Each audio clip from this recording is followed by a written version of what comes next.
বৈধ কাগজপত্র ছাড়া বসবাসের অভিযোগে ইউরোপের ৩ দেশ থেকে ২৯ জন বাংলাদেশিকে দেশে ফেরত পাঠানো হয়েছে।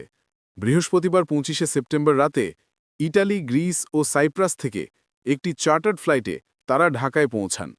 বিমানবন্দর সূত্র জানায়, ফেরত আসা সবাই দীর্ঘদিন ধরে ওই দেশগুলোতে অনিয়মিতভাবে অবস্থান করছিলেন। সেখানকার কর্তৃপক্ষ তাদের আটক করে আইনগত প্রক্রিয়া শেষে বাংলাদেশে পাঠিয়েছে। ফেরত আসা বেশিরভাগেরই অভিযোগ, দালালের মাধ্যমে বিপুল অর্থ ব্যয় করে ইউরোপে গেলেও কাগজপত্র না থাকায় বৈধভাবে কাজের সুযোগ পাননি। ফলে অনেকেই আটক হয়েছেন বা নানা সমস্যার মুখে পড়েছেন।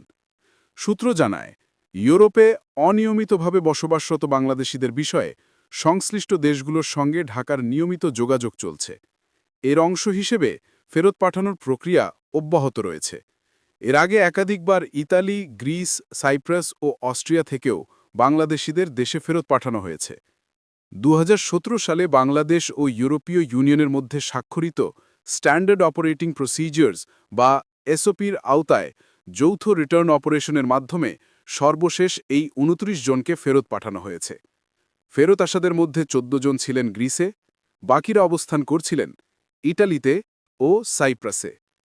উল্লেখ্য, এসওপি চুক্তিটি ২০১৭ সালে স্বাক্ষরিত হলেও কার্যকরভাবে বাস্তবায়ন শুরু হয় ২০২১ সালে।